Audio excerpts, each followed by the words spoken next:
footballgameplan.com, where football makes sense. I'm Emery Hunt, the czar of the playbook. Bring you our SEC Game of the Week preview between the Vanderbilt Commoders and the South Carolina Gamecocks.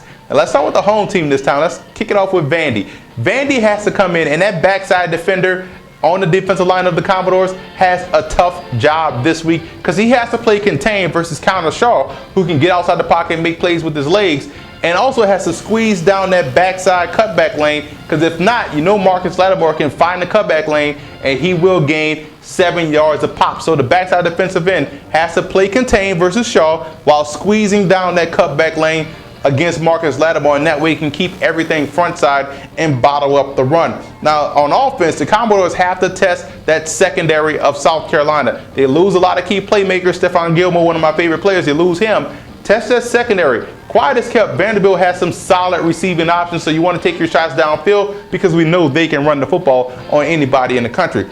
South Carolina has to come in, and they have to keep that Vanderbilt offense in second and third medium plus. They have to make sure they put Vanderbilt in a situation where they have to throw the ball. I know I just told Vanderbilt to throw the football, but you want to make them beat you with the passing game because they have two outstanding tailbacks in Warren Norman and Zach Stacy. You want to take those guys out of the equation, put it all on the quarterback, make Rodgers have to beat you through the air. And I look at wide receiver Ace Sanders in the slot. Speed guy, he could help supplement the passing game as you get those young wide receivers up to par. He's your veteran leader. Get him the football, put him in the slot so that way he doesn't have to face those bump coverages. That way you can get the football in his hands quickly and he can make one miss and get big plays down the field. Now look at defensive ends.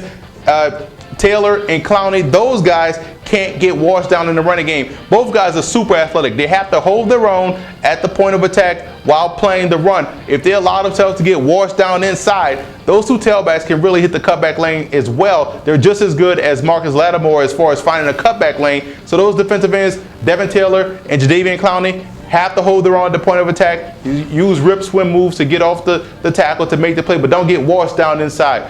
Big game right here in the SEC. I think Vanderbilt is going to get to a bowl game this year. I don't think they're going to beat South Carolina this time. I think the Gamecocks, although these games have been close the last 5 years or so, I think South Carolina wins this ball game. Look for the ground game of the Gamecocks to play a huge role in opening up things in the passing game. I think those receivers that they have will show some surprising maturity in getting open downfield. So I think South Carolina plays a well-balanced ball game and wins a very tough conference game at home. I'm sorry, on the road.